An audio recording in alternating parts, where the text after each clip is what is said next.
नमस्कार सांग माने चंदन पुने देखा लगी बालेश्वर प्रबल भिड़ राति 10टा पर आमे 4 जन भाई भाउज मो स्वामी मिसिक बाहरी गलु बुलियापाई मिर्जा पुखुरी बेल को सेठी देखला बेलू आमे किस कहमी एमती भिड़ जे गोटे जगार भी ठिया भी हो पारबनी मु गोटे दुकान पाखक जाई मो पुओ पाई किछि खेलना किणीते लागिगली घरोई सामग्री जदि किणिबो एही सब मेलारे कहीं सब घरोई सामग्री टिके होलसेल रेट रे मिल पारे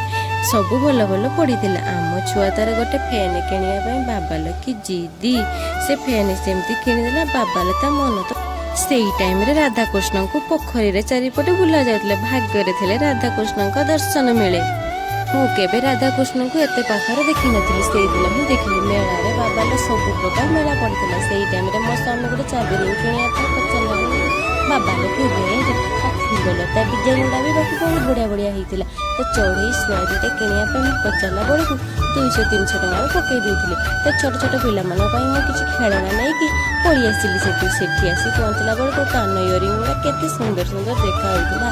चाबी रिंग दीटा कान इयरिंग दीटा किणवा लगिगली मो सान भाउज से टाइम किसी एत भिड़े कौन खाइबा बोली भाविला बेलू से दिन तो पूर्णमी थिला आमे तो से दिन कौन बाहर जिनस खाइबानी बोलिकी आमे 4 जन मसला ठंडा पीवा लगिगलु तो सब अलग अलग फ्लेवर आम ऑर्डर देदेलु मो पुओ तार जिद्दी कला कोकाकोला फ्लेवर खाइबे हेले एते जे बरफ पकई देथिले कोकाकोला फ्लेवर भी खाई पारलानी